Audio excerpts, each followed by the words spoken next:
தமிழ் நேயர்களுக்கு வணக்கம். இன்று நம்மோடு அரசியல் பேச இணைந்திருக்கிறார் திமுக தேர்தல் பணிக்குழு செயலாளர் திரு இலா புகழேந்தி அவர்கள். வணக்கம் தொடர். அனைவருக்கும் வணக்கம். கேளுங்க. மீண்டும் மோடி பல்டி அடிச்சிருக்காரு அப்படின்னு சொல்லலாம். சாதிவாரி கணக்கெடுப்பு பெரிதும் பாஜகவில் எதிர்த்து குரல் கொடுத்திருந்தாங்க. இன்றைக்கு சாதிவாரி கணக்கெடுப்புக்கு பெருத்த ஆதரவு கொடுத்து அதை செயல்படுத்தலாம்னு சொல்லியிருக்காங்க. இதை எப்படி பாக்குறீங்க? பாரதிய ஜனதா என்ற பாசிஸ்டுகள் எதை அறிவித்தாலும் எந்த முடிவை பற்றி சொன்னாலும் அதற்கு பின்னாலே சில ரகசியங்கள் புரிந்திருக்கும். அவர்களுக்கென்று எண்ணமோ அவர்களுக்கென்று தனி கொள்கைகளோ தனி பாதைகளோ எடுத்து என்னைக்கும் செய்யல. ஆனால் அவர்கள் அடிப்படையிலே RSS காரர்கள் என்பதில் அந்த பேஸில் தான் போவாங்க. அவங்களுக்கு மோகன் பகவத் உத்தரவு கொடுத்தாதான் இவங்க நவர முடியும். மோடி ஊர் சுத்திக்கிட்டு உலகம் சுத்திக்கிட்டு நாடு சுத்திக்கிட்டு திரும்பிக்கிட்டு இருப்பாரு. 2011 நம்ம ஐக்கிய முற்போக்கு கூட்டணி அரசு மன்மோகன் சிங் பிஎம்ஆ இருக்கும் பொழுது மக்கள் தொகை கணக்கெடுப்பு எடுக்கப்பட்டது. 2011 10 வருஷத்துக்கு ஒரு தடவை மக்கள் தொகை கணக்கெடுப்பு எடுப்பாங்க. அது ஒரு முறை. 10 வருஷத்துக்கு முறை எடுக்கணும்னு சொல்லிட்டு 2011 மன்மோகன் சிங் அரசு எடுத்து முடித்ததற்கு பிறகு அதற்கு பிறகு சாதிவாரி கணக்கெடுப்பு அப்படியெல்லாம் பேச ஆரம்பித்தார்கள். அந்த நேரத்திலும் அதற்கு அடுத்ததாக தொடர்ந்து நம்ம அந்த பணிகளை செய்யணும் பொழுது 2014 மிஸ்டர் நரேந்திர மோடி பிஎம் ஆகிறார். ஏன்னா அவர் தான் ரொம்ப அதிகமா கட்டிட்டு இருந்தார். 2014 பிஎம் ஆகிறவரு 2021 மக்கள் தொகை கணக்கெடுப்பை எடுக்கல. மக்கள் தொகை கணக்கெடுப்பே எடுக்காம அவரு தனக்குள்ளேயே சில கணக்குகளை போட்டுக்கிட்டு நாட்களை தள்ளினார். அப்ப என்ன சொல்லிட்டாரு, கொரோனா பீரியடு, கொரோனா காலத்துல எப்படி எடுக்க முடியும்னு ஒரு பதில் சொன்னார். கொரோனா பீரியட் எல்லாம் போனதுக்கு பிறகு ஒரு 4-5 வருஷம் சும்மா இருந்தாங்க. ஏன் எடுக்கக்கூடாது? இந்த கேள்விக்கு அவர்கள் என்ன பதில் சொல்வார்கள்? அவர்களுடைய நோக்கம் என்பது இப்ப நீங்க கேட்டீங்கல்ல, இப்ப திடீர்னு மோடியினுடைய வீட்டுல அமைச்சரவை கூட்டம், நரேந்திர மோடியுடைய பிரைம் மினிஸ்டருடைய இல்லத்துல வீட்டுல கடந்த புதன் ஒரு கூட்டத்தை போட்டு அதுல சொல்றாங்க. அதுல என்ன சொல்றாங்கன்னா, எதிர்வரும் மக்கள் தொகை கணக்கெடுப்புடன் சாதிவாரி கணக்கெடுப்பும் எடுக்கப்படும். அந்த அமைச்சரவை கூட்டத்துல முடிவு பண்ணி அஸ்வினி வைஷ்ணவ் அப்படின்ற ஒரு மந்திரி தான் பேட்டி வெளியில கொடுத்தாரு. கொடுக்கும்போது இத சொல்றாரு. அப்ப நீங்க இதுல இன்னொரு செய்தியும் இருக்கு. ஏன்னு கேட்டீங்கன்னா, நம்முடைய தமிழ்நாடு அரசு, நம்முடைய முதலமைச்சர், எங்களுடைய தலைவர் அண்ணன் தளபதி சாதிவாரி கணக்கெடுப்பு எடுக்கணும்னா ஓகே, சரியாக எடுத்து முறையாக எடுங்க, எதையும் கரெக்டா செய்யணும் அப்படின்றதான் அவருடைய கருத்தை அவர் சொன்னார். இது சட்டம் அறிந்த முதலமைச்சர். ஆனா தமிழ்நாட்டுல இருக்கிற சில பேரு, ஏன் நீங்க சாதிவாரி கணக்கெடுப்பு எடுக்க கூடாதா, இந்த மக்கள் தொகை கணக்கெடுப்பு இந்த அரசாங்கம் செய்யக்கூடாதா அப்படின்னு ஏராளமான கேள்விகளை கேட்டார்கள். அப்ப கூட சட்டப்படி அது சரியில்லைன்னு சொன்னார். அத பாரதிய ஜனதாவை சேர்ந்த அண்ணாமலை போன்றவர்கள், இன்னும் அந்த கட்சியில இங்க இருக்கக்கூடிய கூச்சல் போடக்கூடிய கும்பல் என்ன பண்ணிச்சு, இங்க ஏன் தமிழ்நாட்டில் எடுக்கக்கூடாதான்னு எல்லாரும் சேர்ந்து கத்துனாங்க.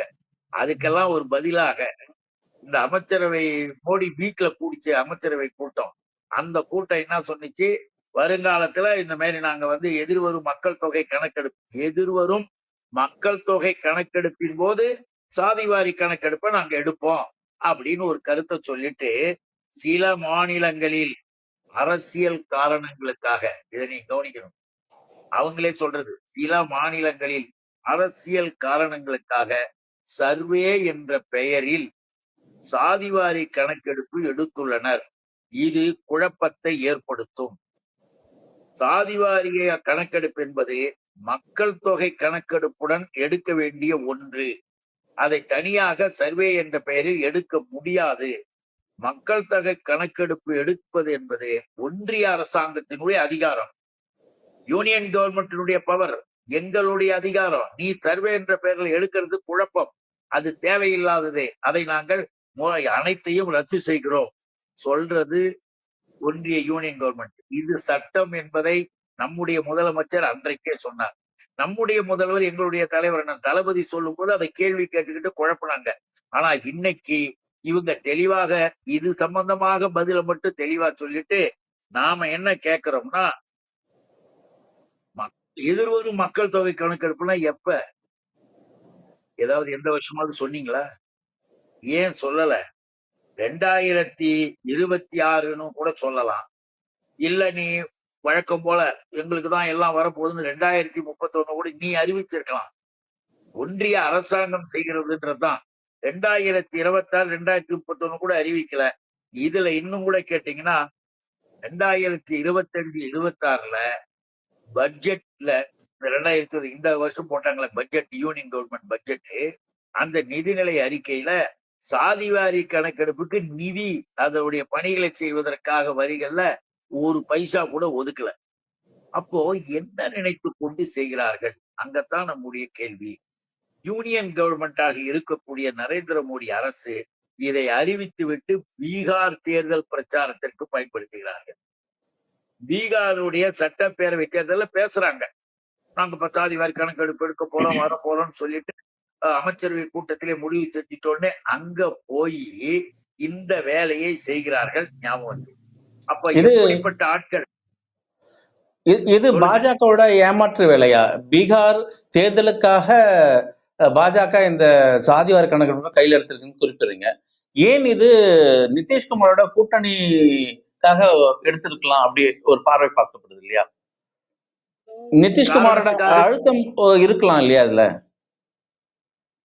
நிதிஷ்குமாருடைய அழுத்தம் இருக்கலாம், எது இருந்தாலும் நாம ஏன் இவர்கள் எல்லோரையும் ஏமாற்றக்கூடியவர்கள் ஏன் சொல்றோம்? எதுக்காக நாக்பூர் டிசைட் மோகன் பகவத் சொல்லணும்னு சொல்றோம்? இவர்களுக்கு இந்த எண்ணங்கள், கருத்துக்கள் ஓட்டு வாங்குறதுக்கு சொல்ல போனாலும் கூட இதுல நாம கேட்கிற கேள்வி என்னன்னு கேட்டீங்கன்னா தெளிவாக கேட்கிறோம். ஏன் மக்கள் தொகை கணக்கெடுப்பு இந்த ஆண்டு நடைபெறும்? சொல்ல ஏன் சொல்லல? என்ன உனக்கு வலிக்குது? பவர் உங்ககிட்ட தானே இருக்கு. எதிர்வரும் மக்கள் தொகை கணக்கெடுப்புல எடுக்க போறோம்னு சொல்றீங்களே, எதிர்வரும் மக்கள் தொகை ஏன் தயங்குறாங்க? பாஜக மக்கள் கணக்கெடுப்புக்கு ஏன் தயங்குறாங்க? சாதிய வாரி கணக்கெடுப்புக்கு முன்னெடுக்கும் பாஜக ஏன் மக்கள் தொகை கணக்கெடுப்பு மட்டும் தயங்குறாங்க? அவங்களுக்கு சாதிவாரி கணக்கெடுக்கிறதுல நம்பிக்கை இல்ல. அத அவங்க ஏத்துக்கல. நாடாளுமன்றத்துல நம்முடைய எதிர்க்கட்சிகள், அனைத்து எதிர்க்கட்சிகளும் போர் முழக்கம் செய்தார்கள். நாடாளுமன்றத்தையே ஸ்தம்பிக்க வச்சாங்க இந்த பிரச்சனைக்காக, சாதிவாரி கணக்கெடுப்புக்காக. பல மாநிலங்கள்ல போராட்டங்கள், ஊர்வலங்கள்லாம் நடத்துனாங்க. திரும்பி கூட பார்க்கல. பார்லிமெண்ட்ல இவ்வளவு கொஸ்டின்ஸ் வந்த பிறகும் ஒன்னும் பதிலும் ஒன்னும் சொல்ல. ஆனா இப்ப நீ சொல்லும் போதுதான் எங்களுக்கு சந்தேகம் வந்தது. இப்ப நீ சொல்லும் போதுதான் ஏதோ ஒரு பயனை கருதி ஒரு தேர்தல் பிரச்சாரத்துக்கு அதை பயன்படுத்தலாம். இவர் சொல்லிட்டாருன்னு அவருக்காக சொல்லலாம். அதனால எந்த விதமான முகாந்திரமும் எதுவும் சரியாக அறிவிப்பு இல்லாம சும்மா அறிவிச்சுட்டு சாதிவாரி கணக்கெடுப்புன்னு சொல்லிட்டு பிரச்சாரத்துக்கு போறாங்க. இதை கூட நாம என்ன சொல்றோம்? நல்லா யோசிச்சு பாருங்க. யாருமே செய்யாத ஒரு செயலை நரேந்திர மோடி ஒரு செய்யறாரு. இப்ப ஏற்கனவே புல்வாமாவுல சத்யபால் மாலிக் கவர்னர் சொன்னார், 47 ராணுவ வீரர்கள் படுகொலைக்கு ஆளானார்கள் வெடிகுண்டு விபத்துல. அப்ப சத்யபால் மாலிக் கவர்னர் என்ன சொன்னாரு? நான் 2 நாட்களுக்கு முன்பே ஒன்றிய அரசுக்கு சொல்லிட்டேன், அவங்கள் பாதை வழியாக போகக்கூடாது, வான் வழியாக போகலாம்.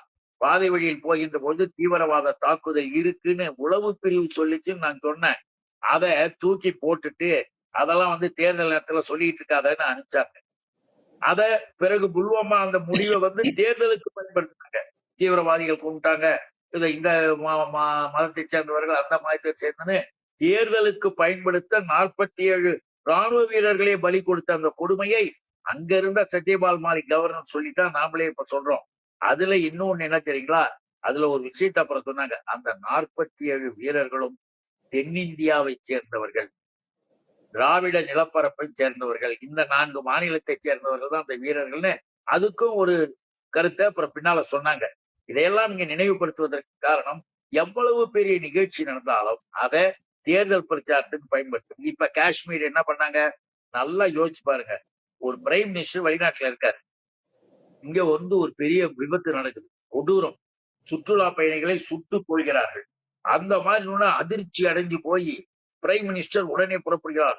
எங்க நாட்டுல இது மாதிரி நடந்துச்சு, நான் உடனே போறேன், உடனே ஓடுறேன்னு சொல்லி அவருடைய ப்ரோக்ராம் எல்லாம் கேன்சல் பண்ணிட்டு பிளைட்ல புறப்படுறார். எல்லாம் என்ன நினைப்பான்?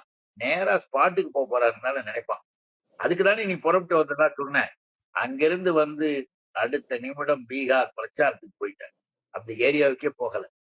பிரச்சாரத்துக்கு போய் இத மாதிரி பார்த்தீர்களா, காஷ்மீரில் இஸ்லாமியர்கள் பாகிஸ்தான் செய்து விட்டது பார்த்தீங்களா, அங்க போய் பிரச்சாரத்துக்கு பயன்படுத்தினியே தவிர இந்த மக்களுக்கு ஆறுதல் சொல்ல நரேந்திர மோடி போகவில்லை. அப்ப அங்கிருந்து அவசர அவசரமா ஒடியாந்தது ஒரு நாடகம். இங்கு வந்து நடித்து விட்டு இங்க மக்கள்கிட்ட போய் வேடிக்கை காட்டுகிறார். ஆக அதனாலதான் நம்ம சொல்றோம், எதை செய்தாலும் பிஜேபி அதிலே ஒரு வேலையை வைத்துக் கொண்டு தங்கள் சுயநலத்திற்காக, தங்களுடைய இந்துத்துவா அந்த ஆதிக்க வெறியை நிலைநிறுத்துவதற்காக பல வேஷம் போட்டு சொல்வார்கள், பேசுவார்கள் என்பது இந்த சாதிவாரி கணக்கெடுப்பின் மூலமாகவும் மீண்டும் நிரூபிக்கப்படுகிறது. நீங்களே பார்த்து இந்த சாதிவாரி கணக்கெடுப்பு பிளஸ் ஆர் மைனஸ் அப்படின்ற ஒரு பார்வை பார்க்கப்படுது. பாஜக ஒரு பக்கம் பார்த்தீங்கன்னா அது பிளஸ்ஸா இருக்கலாம், இன்னொரு பக்கம் அது மைனஸாக இருக்கக்கூடும் அரசியல் விமர்சனம் சொல்றாங்க. இது திமுகவுக்கு பிளஸ்ன்றீங்களா மைனஸ்ன்றீங்களா? ஏன்னா சாதிவாரி கணக்கெடுப்பை ஏற்கனவே பல மாநிலங்கள் துவங்கிட்டாங்க, நடந்தே முடிஞ்சிடுச்சு. ஆனா திமுக அதை தொடவே போகல. ஒரு அச்சம் இருந்ததா? அததான் நான் ஆரம்பத்திலே சொன்னேன். சட்டப்படி தப்பு. மாநிலத்திற்கு அந்த அதிகாரமே இல்ல. இல்லாத அதிகாரத்தை வைத்துக் கொண்டு நான் அதை பாக்குறேன் இதை பாக்குறேன்னு சொல்றது அர்த்தம் இல்ல. அதனாலதான் எங்க தலைவர் மிக தெளிவாக வலியுறுத்தினார் யூனியன் கவர்மெண்ட்டை. மக்கள் தொகை கணக்கெடுப்புல சாதிவாரி கணக்கெடுப்பை அடியா அப்படின்னு யூனியன் கவர்மெண்ட் வலியுறுத்தினார் முதல்வர். ஏன்னா அதிகாரம் இல்லாத ஒண்ண போய் நாம செஞ்சுட்டு அதை தூக்கி மறுபடியும் ஓரமா வைக்கிறதுல பிரயோஜனம் கிடையாது. வெட்டி செலவு, வீண் வேலைகள் என்பதை எங்க முதல்வர் இந்தியாவிற்கு இல்ல அதாவது பாஜக தரப்புல என்ன ஒரு வார்த்தை சொல்றாங்கன்னா, இந்த பால் ஜாதிவாரி கணக்கெடுப்புன்ற இந்த பந்து வந்து பீகாருக்கு பிளஸ் கொடுக்கும், மோடிக்கு பிளஸ் கொடுக்கும். அது ஆனால் அதே பந்து தமிழகத்துல அடிச்சாங்கன்னா அது திமுகவுக்கும் சரி, பாஜக பிளஸ்ஸா இருக்கும், திமுகவுக்கு மைனஸா இருக்கும். ஏன்னா சாதிவாரி கணக்கெடுப்புல திமுக ஒரு அச்சத்துல தான் இருக்காங்க, அந்த ஒரு சொல்லாடலை பயன்படுத்துறாங்க அப்படின்னு கற்பனை கதை எழுதுறவங்களுடைய வேலை அது. அவங்களுக்கு என்ன தெரியும்?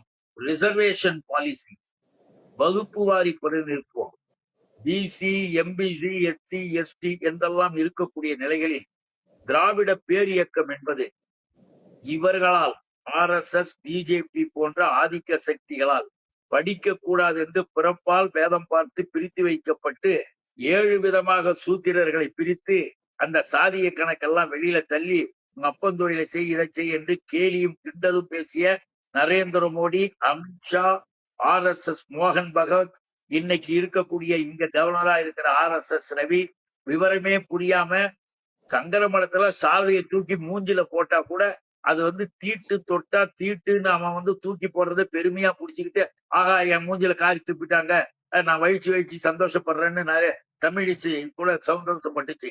ஏன்னா தன்னை வந்து பிரம்மன் தலையில ஏறிட்டான்னு நம்பக்கூடிய அந்த கூட்டத்திற்கு முன்னால் சமுதாய சீர்திருத்தமாக தந்தை பெரியார் தொடங்கினார். அறிஞர் அண்ணா இருந்தார், முத்தமிழறிஞர் கலைஞர் இருந்தார், முற்போக்கு தலைவர்கள் எல்லாம் ஆதரித்தார்கள்.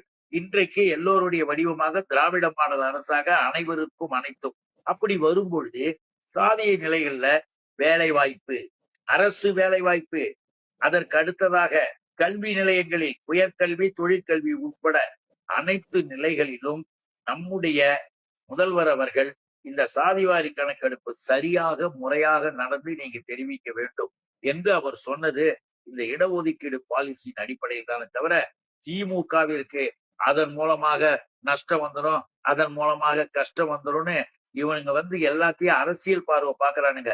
நாம எல்லாரும் நல்லா இருக்கணும்னு பாக்குறோம். அதைத்தான் திராவிட மாடல் அரசு இங்க சொல்லு. தமிழ்நாடு அரசு சாதிவாரி கணக்கெடுப்புக்கு தயாரா இருக்குன்னு குறிப்பிடுறீங்க. ஆமா, தமிழ்நாடு அரசு வந்து அதை வந்து வரவேற்குது. அவங்க எடுத்து முறையாகன்னு சொன்னார். முறையாக சரியாக எடுத்து நீங்க அறிவிக்கணும். இந்த சாதிவாரி கணக்கெடுப்புல ஒன்றிய அரசுக்கு மட்டும் பயன் இல்லை, அதாவது திமுகவுக்கும் இதுல ஒரு பங்கு இருக்கு. சாதிவாரி கணக்கெடுப்பு எடுத்தா இப்ப சாதி பட்டியலினத்தும் சரி, பிற சாதியினரும் சரி, உங்களுக்கு ஒரு எண்கள் நமக்கு தெரிஞ்சிடும். இப்ப அந்த அடிப்படையில இந்த ஒதுக்குதல் இருக்கு இல்லையா, இதெல்லாம் மாநில அரசு சரியா பின்பற்றுமா? இந்த ஒரு கேள்வி வருது இல்லையா இங்க. எதையுமே வந்து நாம அன்றைக்கு இருந்த நிலைமைக்கு அன்று இத்தனை சதவீதம் ஒதுக்கியிருப்பாங்க. இன்றைக்கு இருக்கிற நிலைமை என்னன்னு பார்த்தாகணும்.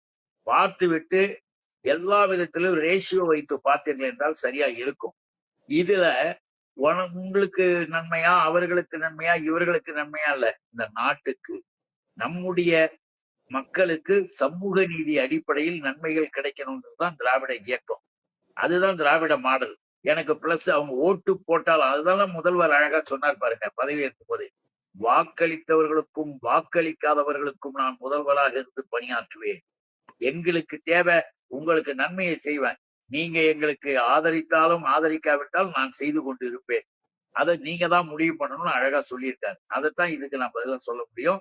எந்த விதத்திலும் இயக்க ரீதியான கொள்கைவாதியாக நம்முடைய முதல்வர் இருப்பதை யாராலும் தடை செய்ய முடியாது. அவர் சரியாக பணியாற்றுகிறார். இப்ப இந்த சாதிவாரி கணக்கெடுப்பு 2026 தேர்தலில் திமுகவுக்கு ஒரு சாதகமா அமையலாம், பாதகமாக அமையலாம். முதல்வர் எடுக்க போற அந்த முடிவுல தான் தெரியும். பாஜக இந்த வருடமே சாதிவாரி கணக்கெடுப்பை தொடங்கினா திமுக அதுக்கு, அதாவது தமிழக அரசாங்கம் பக்கபலமா இருக்குமா? அது பாஜக திமுக அப்படின்றத விட்டுடுங்க. ஒன்றிய அரசு, யூனியன் கவர்மெண்ட், நாம எல்லாரும் வலியுறுத்தி போராட்டங்கள் நடத்தி நாடாளுமன்றத்திலே மிகப்பெரிய போர்க்குரல் எழுப்பி ஸ்தம்பிக்க வைத்து இவ்வளவும் செய்ததற்கு பிறகு சாதிவாரி கணக்கெடுப்பை நாங்க ஒத்துக்கிறோன்ற மாதிரி இன்னைக்கு இவ்வளவு காலத்துக்கு பிறகு பேசுறாங்க. ஆக அவங்க சொல்றதே அவங்கள சொல்ல இல்ல, நேரடியா கேட்டுடுறேன். இன்று நீங்க, அதாவது திமுக தரப்புல, தமிழக அரசு தரப்புல நீங்க என்ன குறிப்பிடுறீங்கன்னா, இந்த சாதிவாரி கணக்கெடுப்பு பீகார் தேர்தலுக்காக பாஜக கையாளும் ஒரு சூழ்ச்சி, இது போலித்தனமான ஒன்று அப்படின்னு ஒரு பயன்படுத்துறீங்க நீங்க. இதே சாதிவாரி கணக்கெடுப்பை திமுக 2026க்கு தேர்தல் ஆதாயமா எடுத்துக்குமா அப்படின்ற ஒரு பார்வை கேட்கிறேன். சொல்றேன், தேர்தல் ஆதாயம் இல்லை. ஏன் சாதிவாரி கணக்கெடுப்பு எடுக்கல? நீ சொன்னில்ல, நீ மந்திரி சபை கூட்டத்தை போட்டு அறிவிச்சீங்கல்ல, நீங்க அறிவிச்சதுல ஏன் முதல்ல மக்கள் தொகை கணக்கெடுப்பும் எடுக்க மாட்டேன்ற? மக்கள் தொகை கணக்கெடுப்போடு சேர்ந்து சாதிவாரி கணக்கெடுப்பும் எடுக்கணும் நாங்க எல்லாம் வலியுறுத்தோம். திமுக மட்டுமல்ல, அனைத்து எதிர்கட்சிகளுமே மிக தீவிரமாக இதுல கருத்து சொன்னாங்க. அத இப்ப அமைச்சரவை கூட்டம் போட்டு அடுத்த மக்கள் தொகை கணக்கு இப்பயும் நம்ம கேட்கிறோம், ஏன் சரியாக முறையாக அறிவிக்கல? இந்த வருடத்தில் மக்கள் தொகை கணக்கெடுப்பு எடுக்கக்கூடிய பாப்புலேஷன் எடு, உன்கிட்டதான் அதிகாரம் இருக்கு, சட்டப்படி நாங்க செய்ய முடியாதுல்ல, அதையும் நீயே தானே சொல்லி இருக்கிற. மாநில அரசுகள் எடுக்கிற சர்வே என்பது குழப்பத்தை உண்டாக்கும். மக்கள் தொகை கணக்கெடுப்பு என்பது எங்கள் ஒன்றிய அரசாங்கத்தின் தனி அதிகாரம், அதுல மாநில அரசுகள் தலையிடக்கூடாதுன்னு சொல்லிட்டு இல்ல, சொல்லிட்ட பிறகு நீ எடுக்க வரணும்னு நாங்க சொல்லும் பொழுது உனக்கு விருப்பம் இருக்கிறதோ இல்லையோ, இன்றைக்கு பீகார் சட்டமன்ற தேர்தல் இருக்கு, இதையும் அங்க போய் பயன்படுத்துவேன், அவ்வளவா. இந்த மாதிரி அரசியலுக்காக செய்கிறது என்பது அதிமுக பாஜகவினுடைய வேலைகள். எதையும் மக்களுக்காக சமூகத்திற்காக செய்வது என்பது திராவிட முன்னேற்ற கழக திராவிட மாடல் அரசு. உங்களோட பார்வையில இந்த சாதிவாரி கணக்கெடுப்பு பாஜக முன்னெடுக்குமா, இல்ல இது அரசியல் பீகார் எலெக்ஷன் முடிஞ்ச உடனே அதை கிடப்புல போடுவாங்கன்னு எப்படி பாக்குறீங்க? இப்போதைக்கு நாம அவங்க அறிவிச்சிருக்கிற அழகும், அவன் தெரிவிச்சிருக்கிற விவரமும், அவனுடைய வேலைப்பாடுகளும், அதுல இருக்கிற வார்த்தைகளையும் பார்த்தா தள்ளி போடுவார்கள். சொல்லி விளையாட்டு பிறகு தள்ளி விளையாட்டுன்ற மாதிரி இதை தள்ளி போட்டுட்டு அப்படியே அடுத்த வேலையை பார்ப்பாங்க. நீங்க அப்புறம் மறுபடியும் நம்ம பார்லிமெண்ட்ல தான் எல்லாரும் கேட்டாகும். கேட்டாகும் போது அதுக்கு அன்னைக்கு ஒரு பதில் சொல்லுவாங்க.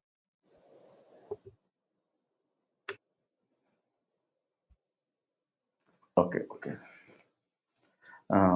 சாதிவாரி கணக்கெடுப்பு பாஜகவோட சூழ்ச்சியா அல்லது பாஜகவோட தேர்தல் யூகமா அப்படின்ற ஒரு பார்வையை மக்கள் முன் வைத்தீங்க. உங்கள் நேரத்துக்கும் கருத்துக்கும் மிக்க நன்றி. பாஜக செய்வது எல்லாமே இப்படிப்பட்ட நாடகம், நடிப்பு என்பதை மக்கள் மன்றத்தில் சொல்ல ஒரு வாய்ப்பை கொடுத்தீங்க. அதற்காக உங்களுக்கும் நன்றி தெரிவித்து அனைவருக்கும் வணக்கம்.